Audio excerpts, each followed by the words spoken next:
If you were watching television during the run-up to the winter storm heading for the Northeast this week, it sounded like the apocalypse, big, bad, and ready to devastate New York City. Prepare for something worse than we have seen before. The Northeast braces for a crippling winter storm. Breaking news, an historic, life-threatening blizzard that could affect nearly 60 million people, bringing the nation's most populous city to a grinding halt. Breaking tonight, nearly 60 million Americans are hunkered down right now, waiting for the white hammer to fall.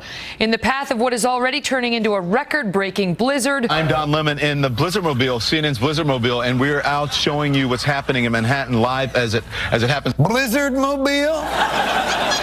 Settle down, Batman. It's a Ford Explorer.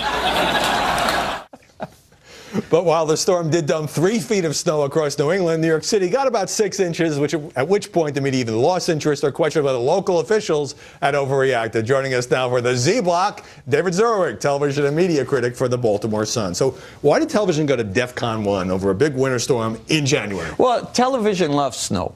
I'll tell you why. Media loves snow. Because as soon as you say there's a big storm coming, if you have a blog, a weather blog, through the roof. You know, grocery stores make money. Everybody gets ratings. They love it. And you know, I've seen it more in the last 5-6 years as the page views have become more important, that we see more and more warnings of huge storms coming that never come. And so this one's bearing down on New York, the media capital of now, you know, so because Manhattan is threatened, everybody was sort of an extra level of drama and interest, would you say? Oh, absolutely. Yeah. Absolutely. You know, somebody tweeted it's because the media is full of narcissists. Of course, it's not a storm. You know what? People in Oklahoma have tornadoes to worry about. I grew up in Wisconsin. You know, 2 feet of snow is like, okay, we'll play hockey outside today, you know?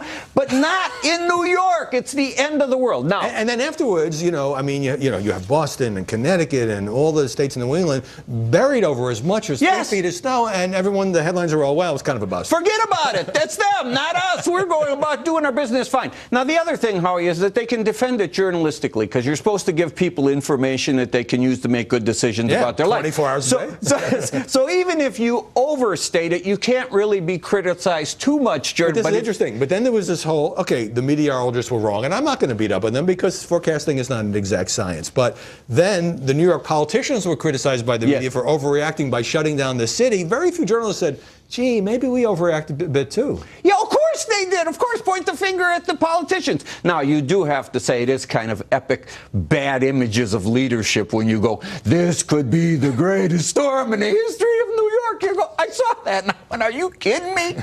All right, let's switch to sports because we got the big game today. You wrote a column saying that you won't be watching the Super Bowl on NBC, and this is the first time you won't be watching the big game since the inaugural game in 1967. Why? Big deal. It's because of the way television has let itself become in the last few years owned by the NFL. And it's because of those lucrative primetime contracts like the one NBC has on Sunday nights. Hundreds of millions of dollars in the coffer. Not only now, Howie, won't they criticize the NFL, they now have become publicists for the NFL. And I saw that in the playoff game between the Ravens and New England, when the cameras showed Roger Goodell and Chris Collinsworth and Al Michaels talked about his great integrity in handling the Ray Rice matter, talked about the investigation, millions of pages of documents were examined that cleared him.